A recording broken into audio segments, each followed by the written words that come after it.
O anel rodoviário de Belo Horizonte continua uma polêmica. No ano passado foram 39 mortes por acidentes no trecho.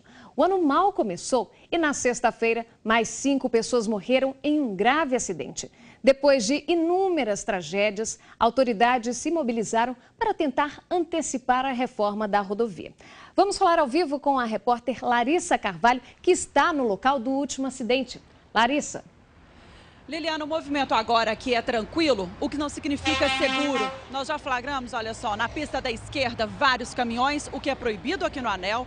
E também motoristas apressadinhos, até freada brusca já teve minutos atrás. O processo de obras já poderia estar bastante adiantado aqui no anel, mas o Tribunal de Contas da União descobriu no edital de licitação do DENIT irregularidades que daria prejuízos aos cofres públicos, prejuízos de milhões de reais. Foi tudo parado e por isso o motorista ainda enfrenta essa situação. O prefeito de Belo Horizonte, Márcio Lacerda, disse que vai propor situação de emergência aqui para a rodovia, para tentar antecipar as obras previstas apenas para o segundo semestre.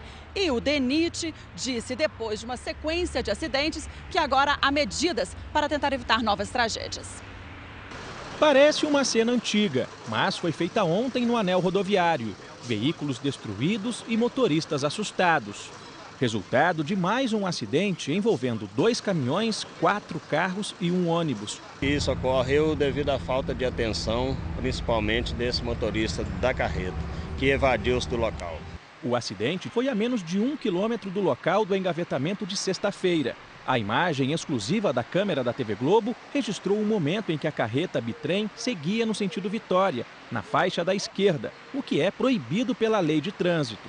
A velocidade é bem superior à de outros veículos. Com o trânsito lento à frente, o motorista muda para a pista central. No momento em que passa por trás desta árvore, uma grande nuvem de poeira se levanta. Um caminhão e um carro são jogados para fora da pista. Um poste é atingido e cai no sentido contrário. O engavetamento envolveu ao todo 16 veículos.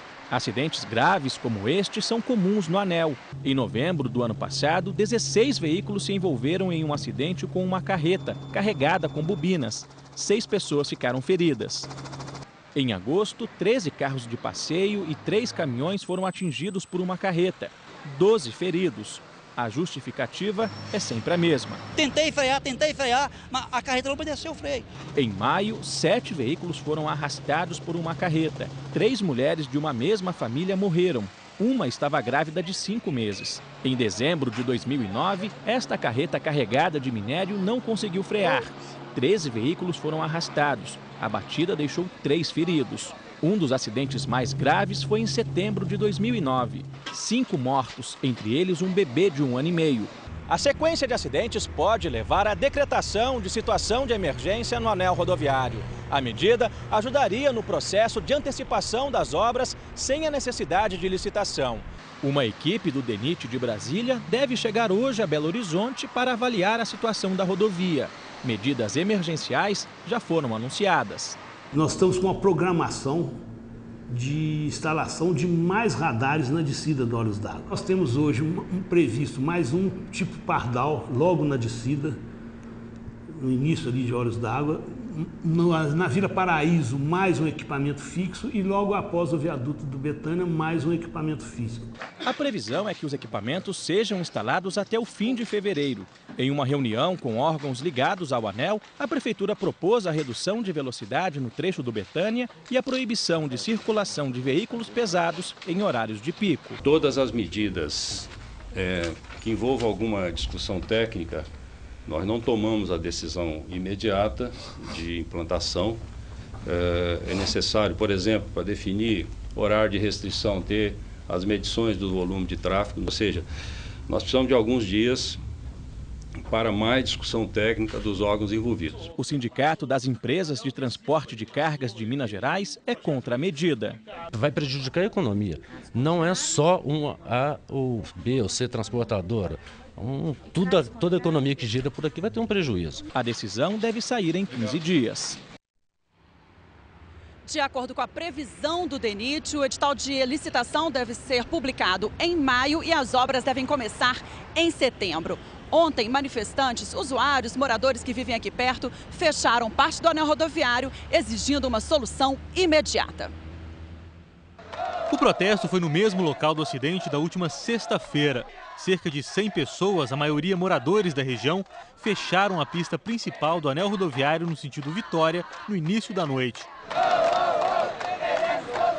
Cansados de tantos acidentes e mortes no trecho, os manifestantes pediram medidas urgentes para evitar novas tragédias. Comunidade, todo mundo mora aí pertinho, todo mundo vê o acidente o dia inteiro aqui, nós não estamos aguentando isso mais, não. Todo dia tem acidente, todo dia tem gente morrendo. A polícia militar fez um bloqueio com uma das viaturas para impedir que os motoristas tentassem passar e houvesse confusão.